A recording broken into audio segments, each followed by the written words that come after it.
Okay guys, so I wanted to show you before. I know that the rear shock is already in place, but I haven't installed any of the like spacers in the back or in the front yet. I only replaced the shocks because the other ones were completely blown, so I bought those as kind of a replacement for the factory ones. But I figured I would show you what we're at from the start. So looks like factory is pretty much, I mean, you could call that just a hair under 38, really right about there. Or if you want to get real technical, I guess you could go on the inside. But so that's the rear.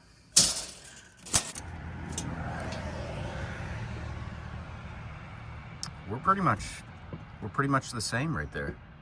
So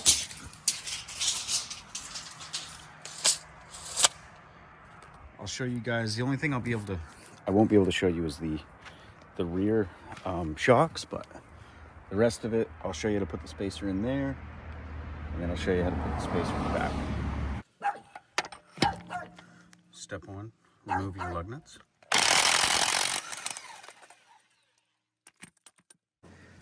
Next step, remove the wheel off the hub.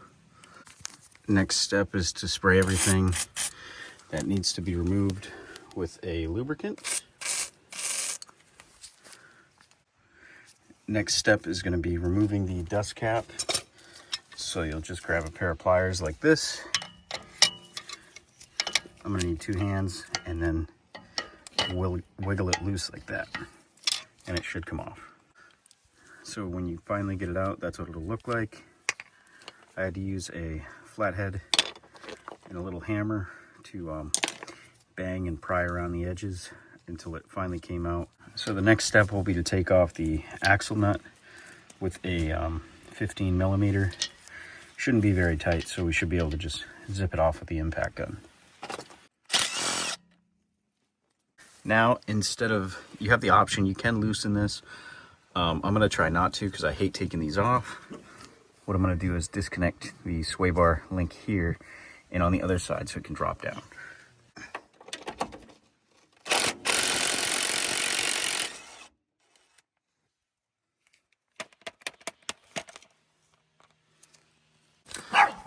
So your next step, remove these 21 millimeter bolts on the back of the brake caliper to pull this aside, and we're gonna lay it right there.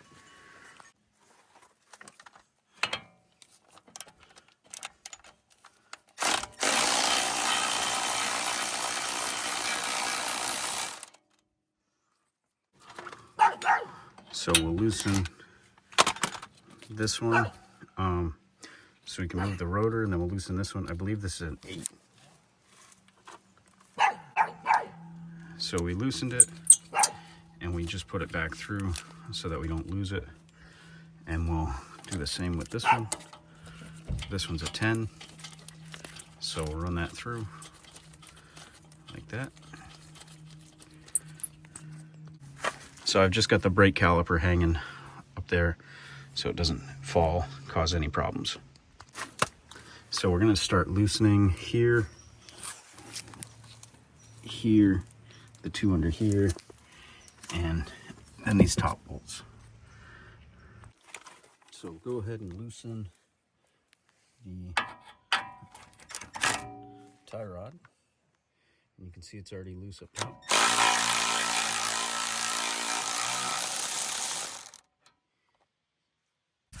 In case you guys are wondering, this is a 21, this is a 18.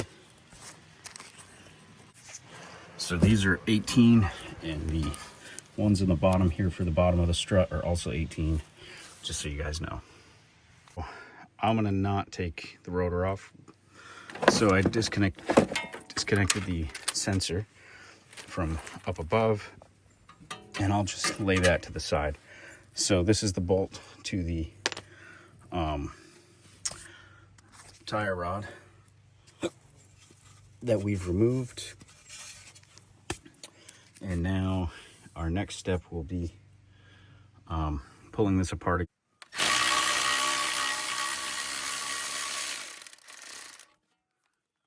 So the secret to get this to come out is you just stick this bolt back on, and then what we'll do is we'll take a hammer and give it a couple of taps,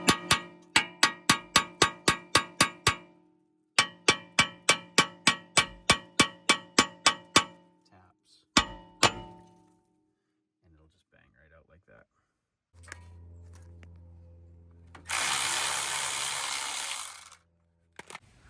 Okay guys, so the next step is going to be this 18 mil with a swivel head on it. And we should be able to get all three of those up at the top. This should drop down, and then we should be able to push this forward and down and pull it right out. Okay guys, so the easiest way I found to get these, because of the ratchet I have, is use this huge concoction of extensions to get to the top of the strut mount. So I'm gonna finish taking these 3 bolts off, then we'll drop it down, but that is it. Just be careful you don't go breaking your hand or windshield or something. So I'm gonna finish taking these off, and then I'll show you when I pull it out. I got the strut out. Your next step is going to be to put your spacers on. With mine, I know that mine's supposed to be this one, and this one, and the A out. So this would be the A, and then there's also like a I think side C here. Some trucks are different, some Fords.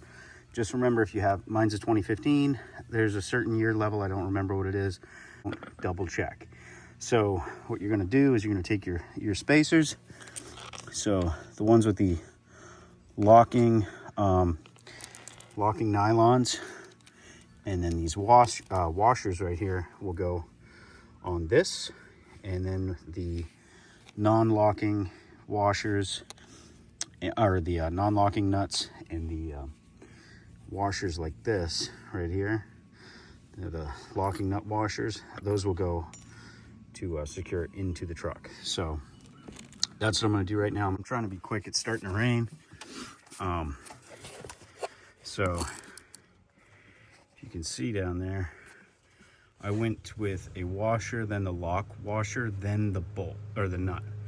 So do that on all sides.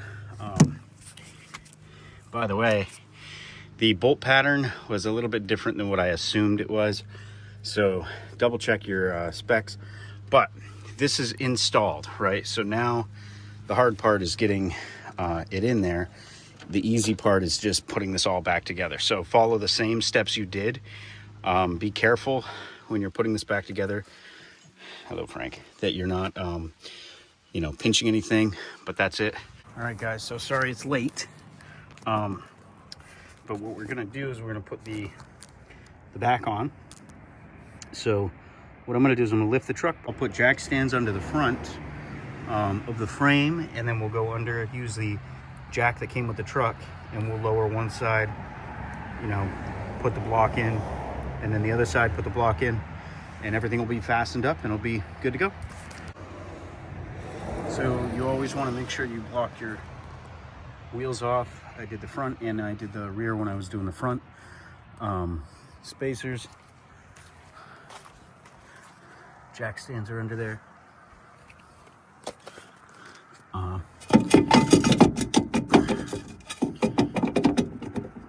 Just like that. The other one's over there, and I'll adjust them when I'm ready to lift the truck.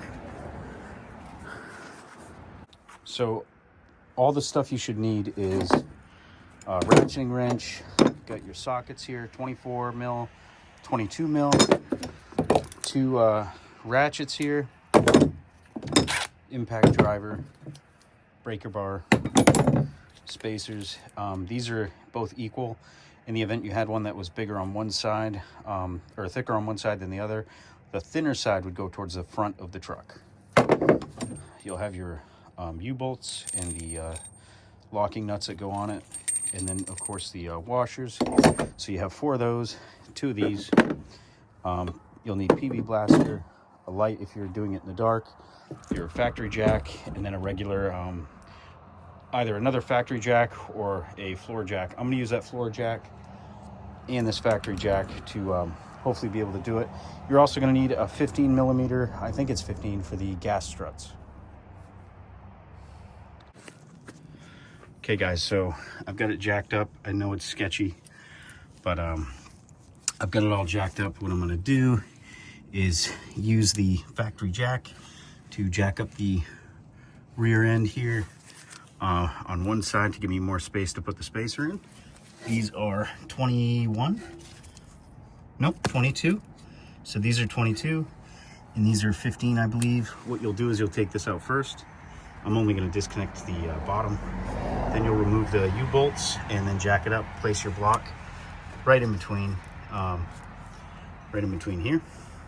So you're literally just gonna put it on top of the factory one, so it'll be here. And then you'll put the new U-bolts on and you'll be done. And you'll do the same thing on the other side. So same process. So to start things off, I've got it jacked up, just allowing a little bit of support. And what you'll do is you'll use your 22 mil and you'll just loosen these U-bolts up here. So you get these loose, there's gonna be 4. And then I'll take this off as well. And then it'll allow this to drop down so that I can fit the puck on the inside. All right guys, so when you get the U-bolts off, they'll just slide right over the top. This is what the cover will look like when you take it off. And sorry guys, I know it's horrible. So that's what it'll look like. What you'll want to do is remove these like that. And after you do that, I disconnected the strut from up top instead of down below. It's just easier, it's only 1 bolt. So what you'll do is slowly lower your jack until you open up the adequate space here, just like that, to slide your puck in.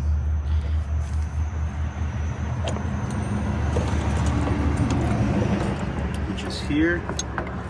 So you literally just slide this puck right in there and it'll lock in. It goes this way, spikes down, it'll lock in like this, right? And then you'll just close it back up. So that's it. That's all it does. So we'll close it back up. Okay guys, so we're gonna close this back on itself with the jack, and you're just literally gonna lift. And it'll seal on itself, just like the factory.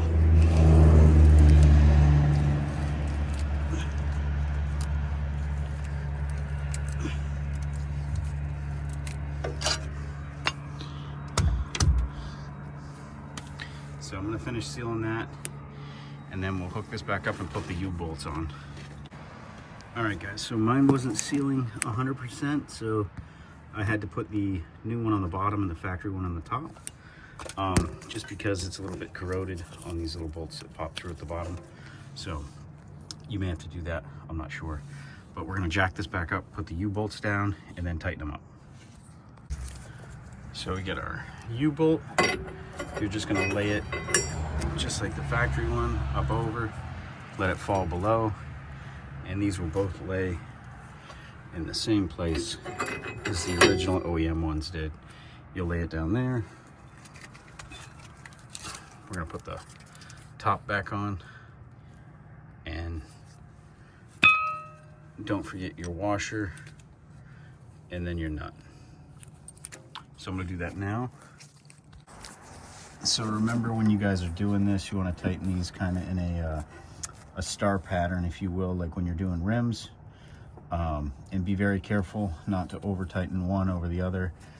See, mine's still loose. There's a lot of like a gap left, so just keep tightening. Do it in a star pattern so it's even, and do that for the same thing for the other side. So I'm going to tighten those up, and then we'll put this back and call it good and move on to the other side.